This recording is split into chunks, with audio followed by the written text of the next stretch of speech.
सहनावतु सहनौ भुनक्तु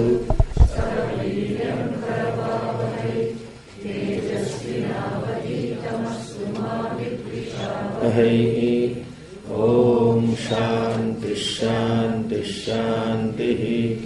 ओम यश्छन्दसामृषभो विश्वरूपः छन्दोभ्योऽध्यमृतात् सम्बभूव समेन्द्रो मेधया स्पृणोतु अमृतस्य देवधारणो भूयासं शरीरं मे विचर्षणं जिह्वा मे मधुमत्तमा कर्णाभ्यां भूरिविश्रुवं ब्रह्मणः कोशोऽसि मेधया पिहितः श्रुतं मे गोपाय। ओम शांति शांति शांति। ओम भद्रं कर्णेभिः शृणुयाम देवाः भद्रं पश्येमाक्षभिर्यजत्राः स्थिरैरङ्गैः स्पष्टवागुंसस्तनूभिः यशेम देवहितं यदायुः। स्वस्ति न इन्द्रो वृद्धश्रवाः स्वस्ति नः पूषा विश्ववेदाः स्वस्ति नस्तार्क्ष्यो अरिष्टनेमिः स्वस्ति नो बृहस्पतिर्दधातु। ओम शांति शांतिः। ओम नमो ब्रह्मादिभ्यो ब्रह्मविद्या संप्रदायकर्तृभ्यो वंशऋषिभ्यो महद्भ्यो नमो गुरुभ्यः। सर्वोपप्लवरहितः प्रज्ञानगणः प्रत्यगर्थो ब्रह्मैवाहमस्मि ब्रह्मैवाहमस्मि। ओम शांति शांति शांतिः। श्रुतिस्मृतिपुराणानाम् आलयं करुणालयं नमामि भगवत्पादं शङ्करं लोकशङ्करं शङ्करं शङ्कराचार्यं केशवं बादरायणं सूत्रभाष्यकृतौ वन्दे भगवन्तौ पुनः पुनः। ईश्वरो गुरुरात्मेति मूर्तिभेदविभागिने व्योमवद्व्याप्तदेहाय दक्षिणामूर्तये नमः। ओम पार्थाय प्रतिबोधितां भगवता नारायणेन स्वयं व्यासेन ग्रथितां पुराणमुनिना मध्ये महाभारतम् अद्वैतामृतवर्षिणीं भगवतीम् अष्टादशाध्यायिनीम् अम्ब त्वामनुसन्दधामि भगवद्गीते भवद्वेषिणी। यं ब्रह्मा वरुणेन्द्ररुद्रमरुतः स्तुन्वन्ति दिव्यैस्तवैः वेदैः साङ्गपदक्रमोपनिषदैर्गायन्ति यं सामगाः। ध्यानावस्थितसद्गतेन मनसा पश्यन्ति यं योगिनः यस्यान्तं न विदुःसुराः देवाय तस्मै नमः देवाय तस्मै नमः।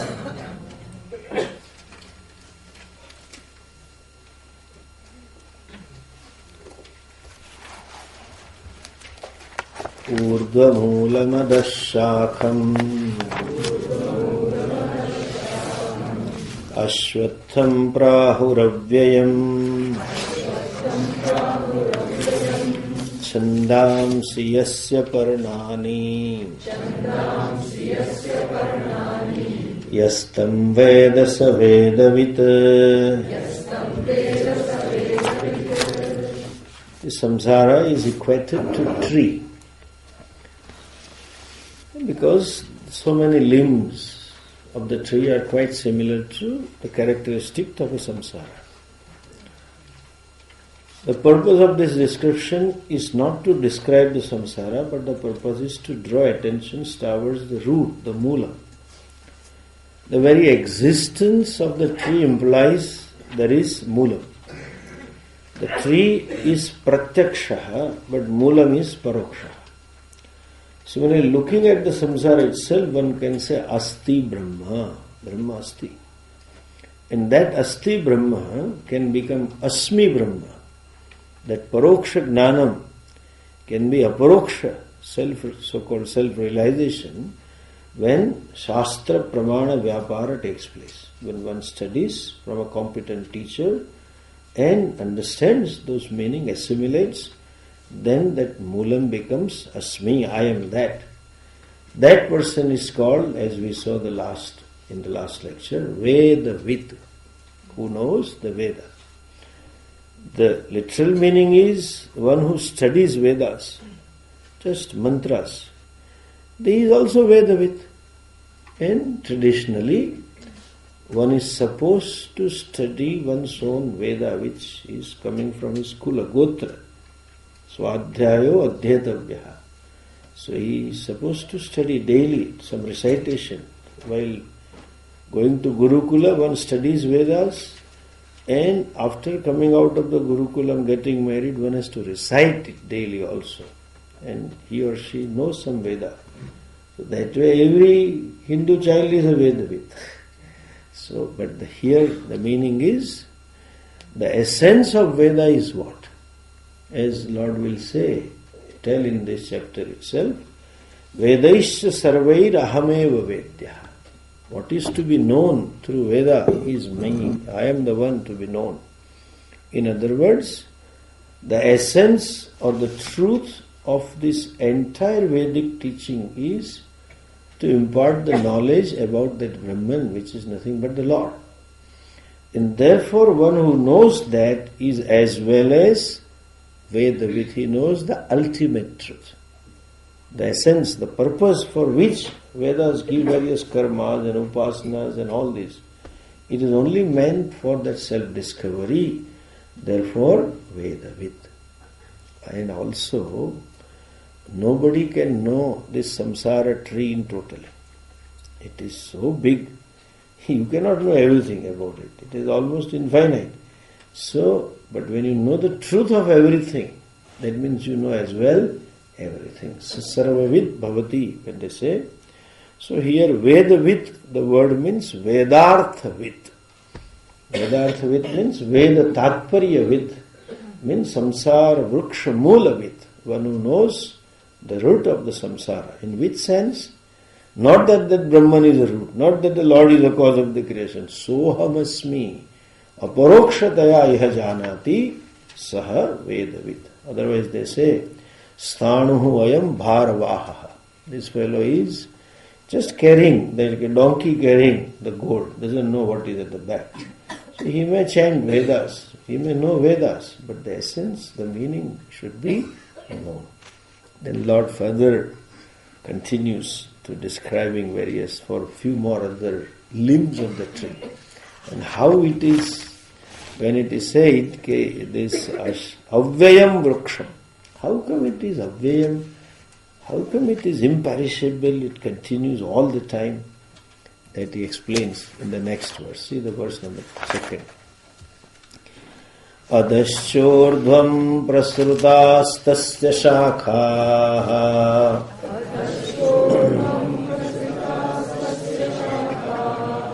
guna pravruddha vishaya pravalaha adhascha mulanyanu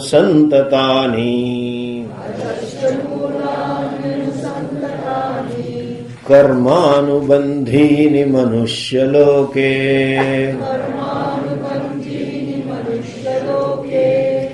adashchordhvam prasrutastasya shakhaha guna pravruddha vishaya pravalaha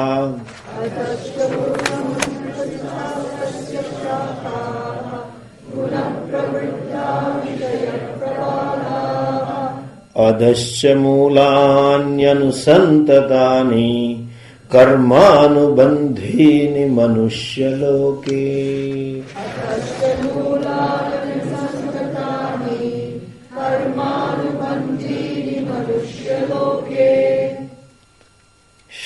the first quarter, shakha, last one. Shakha means the branches. Branches of this tree, tasya shakha, of that tree, prasrutaha. Okay, they are spread. And where are they spread along? Adascha urdhvamcha. The branches are spread up and down. In other words, they extend. Their branches are not simply spreading. The branches extend up and down. Okay, of the tree. Which tree? The whole tree is down. Urdhvamulam adashakam. But then the branches are extended up and down. They will see that meaning. Next one, what kind of branches? The guna pravruddhaha is an adjective to the branches. Prakarshena vruddhaha. Vruddhaha means grown, nourished, very well nourished. Pravruddhaha. Well nourished by what? Gunas. Maya guna. The branches that are well nourished by these gunas, sattva, rajas, tamas, etc., are extended upwards as well as downwards. That is the meaning of the first line. Then, karmanubandhini mulani adascha anusantata. Karmanubandhini mulani eva mulani, as though the roots, they are secondary roots, okay? The secondary roots or adventitious roots are what? Karmas. And they bind anubandhini, karma phala dwara, through result of the actions, those karmas bind, and where? In the world of mortals, means manushya, okay, in the human birth. Now understand, he is talking about samsara vruksha. This samsara. The tree, the leaves were told, the root was told, now the branches. How spread it is? Prasrutaha means spread over, up and down. What is up and down? In the previous verse, when the root was told it is up, and root is up and the tree is down, it was in terms of reality, in terms of subtlety. Brahman, which is beyond time and space, in that sense it was called up, and the Jagat, which is within time and space, so it is down. Here, up and down is in terms of various fields of experiences. Okay? What are these? Shakhaha, adasya, urdhvam, various yoni and various lokas. Whenever we perform a karma, action, it brings in twofold result. One, drashtaphalam, another one, adrishtaphalam. Drashta means perceptible, adrishta means non-perceptible.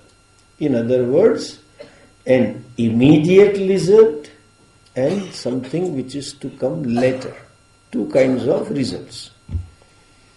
Like even, suppose someone is hungry and I feed that person. The drashta phalam, perceptible or immediate result is that person's hunger is appeased and he is happy. I can see that. But scriptures add one more dimension to it, saying such karma, such actions called reaching out karma, will give rise to punya. And suppose I take away something from somebody which doesn't belong to me legitimately, that person will be unhappy temporarily. But that karma will also bring about some result which is not seen, called papam. That result will fructify as per the laws of the Lord in terms of futuristic pleasant and unpleasant experience. Every karma brings about some punya as well as papa. Now this set of punya papas give rise to a given birth. The varieties of birth are capable of giving you varieties of joys and sorrows. Happiness, like joy of flying, you can have only when one has a body of a bird. You cannot have that choice. Similarly, every yoni, cows and donkeys and buffaloes and even mosquitoes and ants, that particular birth has a specific set of punya papa, which in turn gives you joys and sorrows. So the Shastra says this is purely matter of Shraddha, and again supporting logic I am giving you. Shastra says not only varieties of bodies are there, varieties of objects of experience are also there. Depending upon pleasure, punya and papa. More the punya, more subtler and stronger and deeper joys or pleasant experiences one can have. They are technically called urdhva lokas. And more the papas, the person will have more painful experiences. Exactly like our tea. Taking tea on a Rishikesh, on a wayside lari stall is also there, and you can go to 5-star hotel also for a cup of tea. Okay. The joy of having tea varies from this one to 2-star hotel, 3-star hotel, 5-star hotel, 7-star. The whole ambience is there.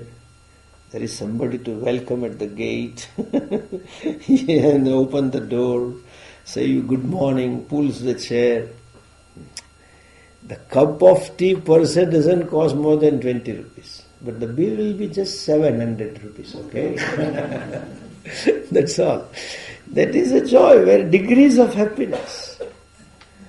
Now everything, object, of course there will be quality different tea. It will not be this ordinary available in loose packet. It will be a special Ceylon tea or whatever it is.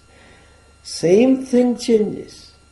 Different lokas are nothing but various fields of experiences. The very definition is lokete anubhuyate iti lokaha. Fields of experiences. Those fields of experiences which result into objective happiness, means vishaya sukham, they are called urdhva lokas. And those experiences which result to pain and dukkham, they are called adha lokas. Symbolically they say 7 up and 7 down. Not that buhu, buvaha, suvaha, maha, janaha, tapa, satyam. Then there's Atala, Vitala, Sutala, Mahatala, Talatala, Rasatala, Patala, the 7 down. There are so many. As I said, just a cup of tea. Varieties of there. So there, the body capacities are different to enjoy that sukham. Sensual capacities are different. The object of experiences are also more subtler and powerful. And the whole ambience is also invoking joys, okay? Light music will be there. Flower vase will be there on the table. All this is contributory, value addition. Similarly, these are the branches of this samsara vriksha. Number of jivatmas, they have performed varieties of karmas. There are so many types of punyas and papas are to be fructified. So varieties of experiences are available. Adhascha urdhvam prasutas tasya shakha. The shakha are in terms of evolutions. Adha and urdhva means in terms of papa and punya. Varieties of yonis, bodies, and varieties of places. Varieties of sense objects. It is much, much bigger than Walmart. You ask for, you get it. Walmart has limitations. But you just look at the species Sometimes open up this National Geographic channel and see, my God, so much variety right now here available. What to talk of Brahmaloka, Everything is available. These are the shakhas. Shakhaha eva shakha. Understand? This is not really a tree. Tree like a tree. So similarly, shakhaha eva shakhaha. And further he says, how are the branches? Sometimes certain wind currents break the branches. He says, no. Pravruddhaha. They are very strong. Pravruddhaha means sthulikrutaha shakhaha. They are very thick. By what?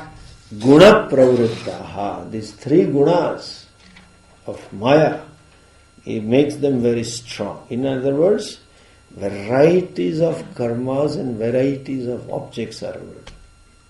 And then, on the branches, there are nodular buds.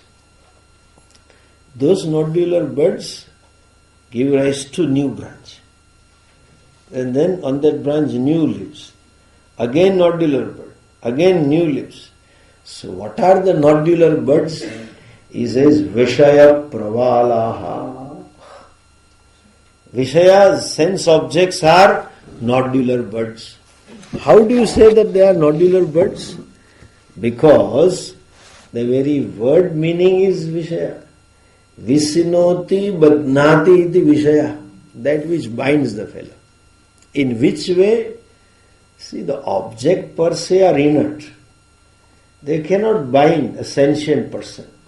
And they don't come with a rope or hook and catch it like that. No. It creates a bhogecha. Very presence of an object invokes the bhokta. I should have this. That is badnati. That I should enjoy this. I should experience this, So Vishaya becomes a nimitta for creating bhogecha. And that desire for enjoyment becomes strong, then he gets into new karma. To get that object, he does actions. And when he does karma, that gives rise to new phalam, that is new branch. New branches come up, shakha. Shakha means experiences. So every experience or every desire is such, it always leads to some more desires. Desire is exactly like those Chinese noodles. Never comes one. You pick up, another 10 will come. By the time you eat, the few are there. The heat goes on, And I give in Gujarat example, like our Patels. Patels, when they go to USA, he will not go alone. He will pick up another 10 family members and then get citizenship green card. If you see directory in Chicago or there's some Gujarati areas, pages are full of Patels, They are noodles, Patel noodles. And they say in English, Patel and Motel. You will be shocked to know the Motel Association of United States is headed by Patel for last 7 years. Can you believe this? They have taken over the business. All motels are owned by them. Anyway, coming back to this, Vishaya is like noodle. There is only one desire, but then it gives rise to more desire. This is guna pravruddhaha. It may be a tamasic or rajasic or sattvic desire. There was a pure desire to attend camp of Swami Dayananda. Having come here, what is there, Nilkant Swamiji? Can we go? That is another noodle coming out of it. Then if they go that side, there is some chotiwala, another noodle. It is one give rise to many. That is called Vishaya Pravala. And one action, one desire, one karma gives rise to another karma. Like going for shopping in a mall, Exactly like that lady. She told her husband, just wait 10 minutes, I am coming. I'm just staying near the mall, I'll pick up that thing, I need that sauce for this dinner dish. I'll come in 10 minutes. We'll have dinner after 10 minutes. She came after 45 minutes with 2 bags full of groceries. He said, what happened? Yeah, I thought buying. Did you bring the thing for which you went? I forgot that. So, it is like that. Desires are what? Vishaya pravalaha. And then, karmanubandhini manushya-loke. So they give rise to new karmas. Just as you cannot decide what is karma and what is karma phala. It goes. Deha, yesterday I told you, this is called kshetra. This body is called kshetram. Kshetra means field. In the field, you grow the crop. But then it gives you crop and it grows new crops also, goes on. Both. So Deha itself is a karma phalam and itself becomes a cause for new karma. That is called karmanubandhini. So this taproot is Brahman, but the secondary roots coming down from the branches in terms of desires and karma phala, they are very much binding and it keeps them continuing where manushya-loke, in human form. Our Shastras are very clear. It is only the human form, or maybe some equivalent to human form, gives rise to the secondary roots. Yesterday or day before we had a question. And other species like animals and birds, they don't have a sense of doership. They don't have self-identity. That kartrutva, bhoktrutva, doership, enjoyership is not so pronounced and clear as we have. And their whole life is nothing but instinctual life, as per the nature or the law. They do what for they are designed to do. In modern jargon, there is a program in them. Whole software is fed into it. They will behave exactly like they are born. Cat has a cat software, dog has a dog software, and a monkey's baby also has a monkey software. Certain things they just know. Monkey's baby or a monkey does not need to learn physics for jumping. Doesn't need to calculate. If I jump from this branch to that branch, what will be my trajectory? What will be my velocity? What will be the load-bearing capacity of that branch? Should I jump or not? Nothing. It knows, book and goes. It does without studying physics. And the monkey's baby has monkey program. So the baby sleeps on tree branches. Have you ever seen a monkey falling down from the tree? At night it turned and then fell down. But human baby, you have to put the pillows, When you put them baby on the bed, they have their own software. The mother monkey doesn't teach her how to jump. The cow doesn't teach the calf how to moan and talk and walk. It just picks up software. They behave as they are born. Exactly the form in which they are born, because there is a software. In monkey's baby is born as a monkey and behaves as a monkey. In case of human, no guarantee. May go back to roots after studying 15th chapter.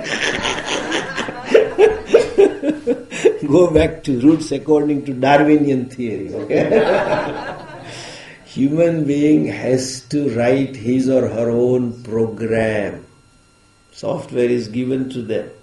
So they just live instinctual life. We have freedom to act. And whenever we act, there is always that ego. I did it. There is a deliberation involved. I want to do it. I don't want to do it. I shall never do that. This kind of thinking or activity is not there in animals. And that is why, since they are instinctual, they are programmed by the Lord, whatever they do, that karma, being bereft of deliberation, doesn't bind them. A cow giving milk daily doesn't earn punyas. And a carnivorous animal killing other animal doesn't earn papas daily.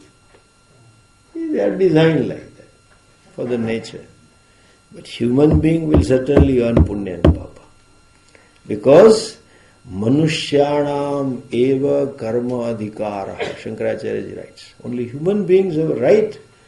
Prasiddha shastre lokecha. It is clearly mentioned in shastras and lokas that they have. Animals don't seem to have any ego. Because I am doer sense is not.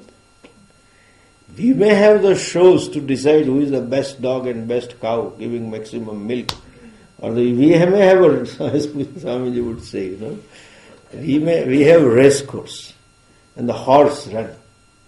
But the horse who runs in the race and gets the prize doesn't know what for it is running.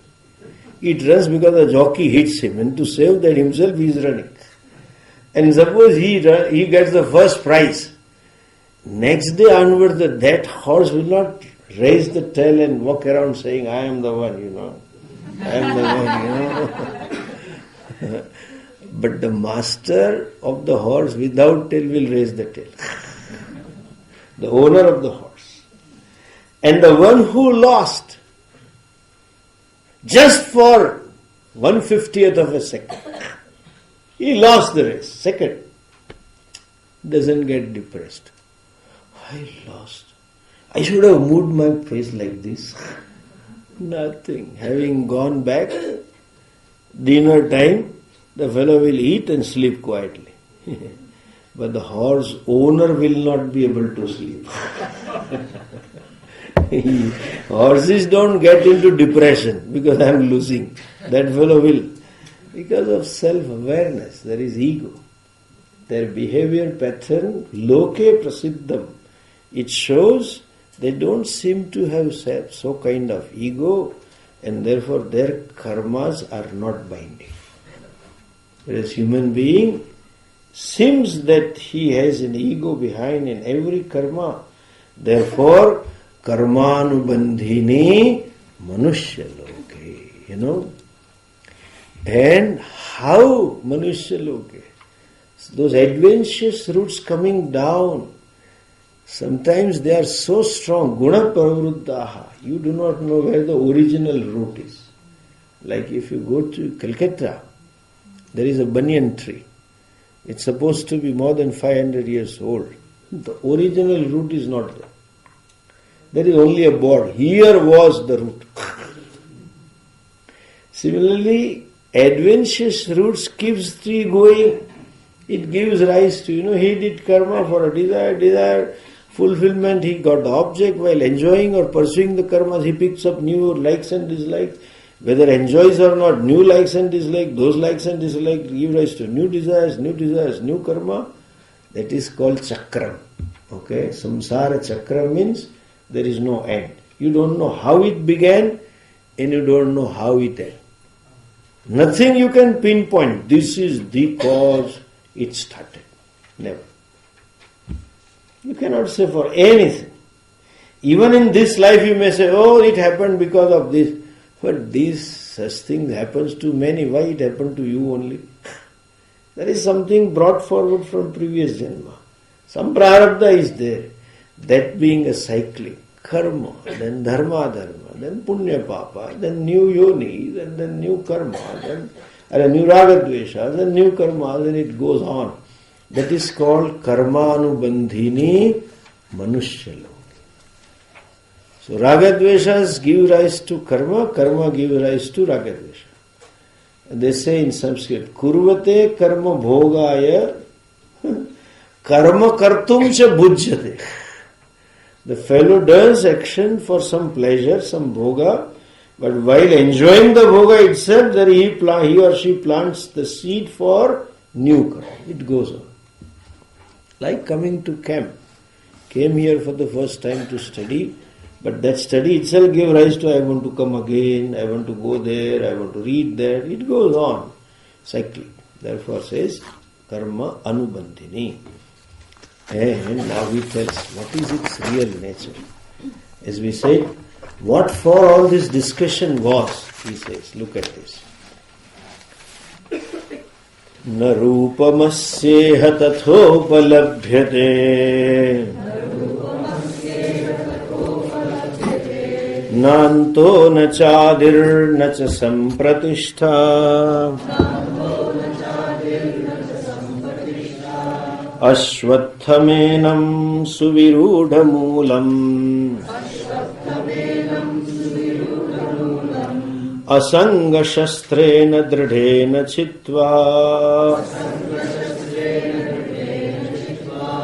na rupamasyeha tathopalabhyate nanto na chadir na cha sampratishtha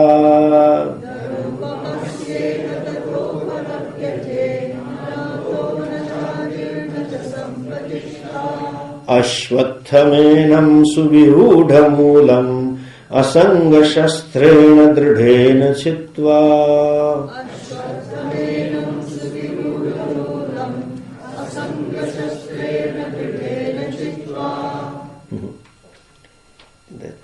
Krishna described it in all detail.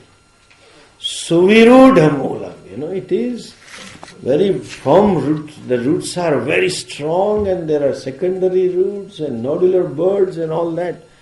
That means samsara is very strong.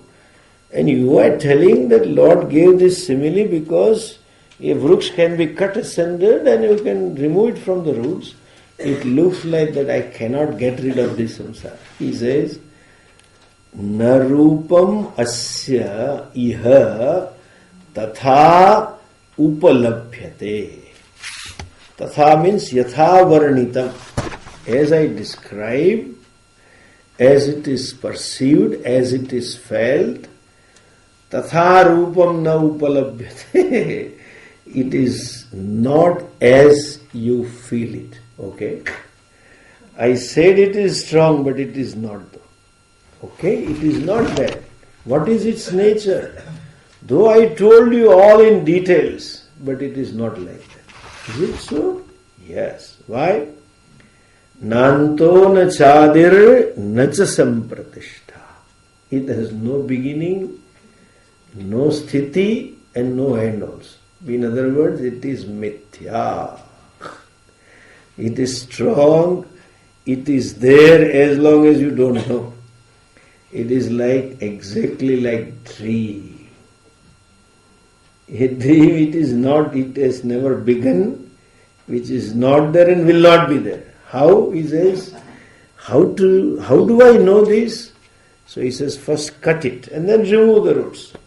Ashwatham enam, this Ashwatha vruksha, enam, suvirudha moolam, sustu virudhani mulani, whose roots are well entrenched. That tree, asanga shastrena dradena chitva. Chitva means you have to cut it. You have to cut this tree. With what? Weapon of detachment. With this weapon of detachment, you cut the tree. Now understand, what does he mean by na rupamasyeha tathopalabhyate? This is little Vedanta over here. Let's look at this individual, jiva, for whom this, I told you, there is a samsara as long as there is a samsari. Who is a samsari?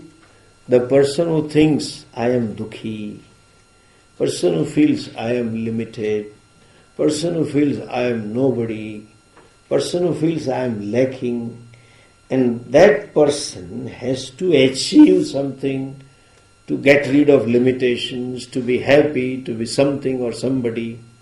Now, who that person is, that I, who is dukhi, who is that I? If you analyze, Na rupam tasya upalabhyate. That I that is obtaining as of now like this is not there. Why? Just let us ask somebody, who are you? Then introduction. I am so and so, son of so and so, father of so and so, husband or wife of so and so. I am an engineer, I am a doctor. Something they say. Who is son? Son of my father. I am son. Son. Son means what? Born to father. What is born? Body or you? Body. I am son with reference to body. I am father with reference to body. I am engineer with reference to knowledge. These are all incidental attributes to I. Why is it incidental? Because the seer is always different from the seen. The subject is always different from the object. I see this mic, I don't say I am mic. I see the table, I don't say I am table. This body, mind, intellect, emotions, prana, senses, knowledge, ignorance, everything is seen. Seen means know. I know my body. Just as you see my body, I also see. In fact, to see my body, you need to open your eyes. I don't need to open. Without opening, I know where my legs are, how my hand is, where my head is, what the posture in which I am sitting. I know it. And you may maximum know outside of the body. I know the inside problem also. And more clearly than any gadget in the world. You may come across such cases. Fellow keeps complaining, I have a stomachache, doctor. And they do all types of tests. And the doctor will say, you should not have pain. He fellow says, I have pain. He says, I have pain. Who is right? Patient. He can say, doctor can say, how dare can you say you have pain? My machine says there is no pain. You know how costly the machine is? However sophisticated the machine may be, it is I who know my body more than a doctor or a machine. For that matter, anything. I know my senses.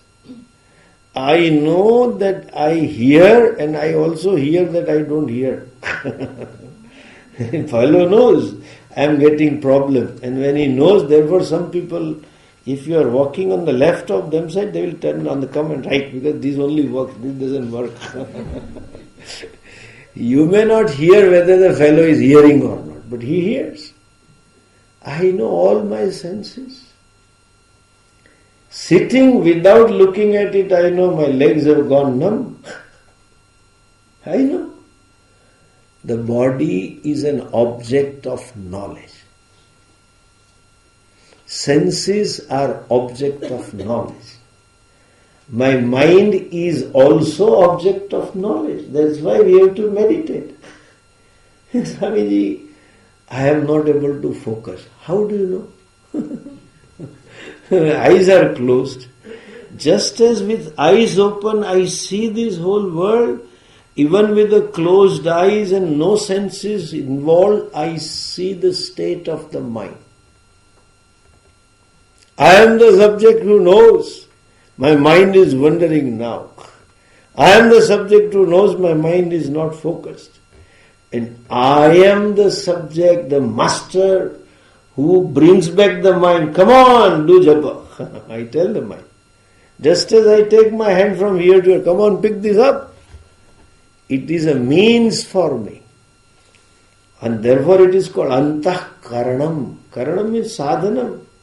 Mind is a means for me to feel certain emotions and express emotions. Intellect is a means to gain certain knowledge.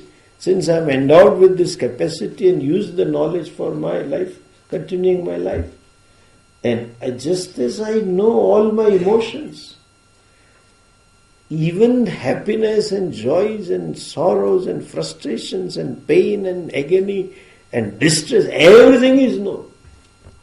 That's how he goes to psychiatrist. Of course, generally this psychic fellow think they are okay. Only doctor has a problem. They think, I don't have a problem, doctor has a problem. This fellow doctor came in the round in the morning, and then the resident doctor said, yesterday we have admission of these two patients, they are in such and such a ward. So doctor went on a round, and they were since new admitted, there was a board. So just to pick up the conversation, the doctor said, hey, how are you? Fine. He said, what's your name? He tells to his colleague. Then, yeah, what's your father's name? Where from you come? Yeah. All gestures. He asked some 10-15 questions, and doctor went away. The resident doctor briefed him. After doctor went away, this fellow tells to that fellow, Pagal hai, psychic hai. Everything is written, still he is asking. Everything is written and still he is asking. That fellow will always be. And I know, just as with these eyes, so vividly I see this world outside, more vividly I see the world of emotions within me. I may not focus on them. Only at a time of meditation I will focus it. I may be preoccupied with some other things. But once I focus, I can see. Just as if I focus this side, I can see the colors. I know all the emotions, even the state of the mind. That's why sometimes people complain, Swamiji, nowadays my mind is very restless. Let it be. Not you. Your mind, he himself says, my mind. Why do you have a problem? Let it be restless. I see, I am the subject. I know my intellect as well, the buddhi. So what all I know very well. And what I do not know also I know very well. That is why I went to Swamiji. If that wisdom was not there, I wouldn't have gone to study Shastras. So what I know also is known, and what I do not know is also is known. In the self-identity there is a mix-up between subject and object. That samsari is a hybrid fellow, born out of that I, a plus what is non-I. Therefore he says, vichare sati, when we inquire into it, tasya rupam na upalabhyate.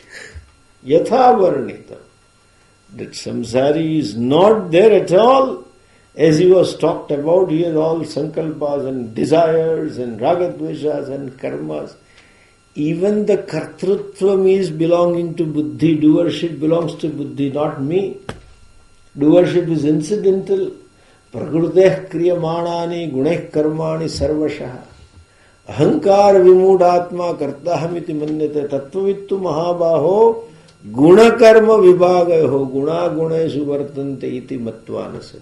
He knows I am that witness of this whole psycho-complex. And Prakriti he is doing. Prakriti, nature is working, Maya is working, I am witness, just illuminator. Therefore says, out of adhyasa, this ego has come, but ego is mithya. Mithya means what? Mithya doesn't mean non-existence. Mithya means that which is because of something else. And something else is real, that other thing is only namesake, incidental. Like the potness in the clay is incident. It is only clay. Similarly, I-ness is real, but I am engineer-ness is incidental because of buddhi. Dukhi is also incidental because of antahkaranam. Angry is also incidental because of antahkaranam. I am limited, that is also incidental because of ahankara. So that ahankara, tasya rupam yathavarnitam na upalabhyate. This was the purpose for which whole samsara bruksha was described. It was not described to show, oh, it's a big samsara and you cannot cross and now you'll be afraid and be frightened and no. It is not there at all. And the whole world is nothing but superimposition of Sadbrahma. Vacharambanam vikaro namadhe mrittiketyeva satyam neha nanasti kinchana. The dvaitam or multiplicity that is available is really not there. It is only from the standpoint of your name and forms, from the vastu paridrashti, from the vastu point of view, the world is not there. Param Brahma is alone manifesting in many forms. Therefore Shruti says, Isha Vasyam Idam Sarvam. That vision is necessary. In absence of that vision, the whole samsara looks like that. Tasya rupam na upalabhyate. And that being the case, nantaha nacha adihi. That which is mithya, you cannot pinpoint when it began and when it is going to end. Beginningless it is, endless it is, as long as knowledge does not take place. Ahankara, ego, will continue in this merry-go-round of samsara. Those rides, they have varieties of rides, up and down, zigzag. Ego will continue till the ego is exposed to this teaching. Otherwise, goes on and on endlessly. Nantaha na adihi vidyate. And then he says how to cut it. That second line, we shall see that point in the next class.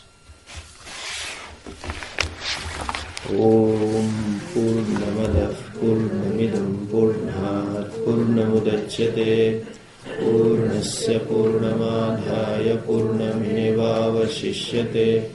Om Shanti Shanti Shanti. Harihi Om Shri Gurubhyo Namaha. Harihi Om.